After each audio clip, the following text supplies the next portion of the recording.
কোথায় আছে আপনার রেজিস্টার? এখানে খালি আলাদা রেজিস্টার আছে, ডুপ্লিকেট রেজিস্টার আছে নাকি? মেইন রেজিস্টার দেখাচ্ছেন সেখানে নাই। রেজিস্টার ডুপ্লিকেট থাকে? রেজিস্টার দুইটা হয় নাকি? বাংলাদেশে প্রথম শুনলাম যে আপনার রেজিস্টারে থাকবে। এখানে কি বলেছে শর্তে? শর্তে কি বলেছে একটু পড়েন ভালো করে, আপনি নিচে পড়েন। আপনি একটু এই যে শর্ত একটু নিচে পড়েন দেখি না, আপনি একটু পড়েন, এই শর্তটা একটু পড়েন, এখানে আমি দাগ দিয়েছি, নিচে পড়েন, জোরে জোরে পড়বেন।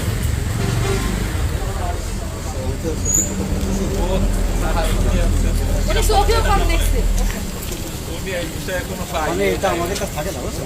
থাকবে না কেন? আপনি কত তেল কার কাছে থাকবে এটা?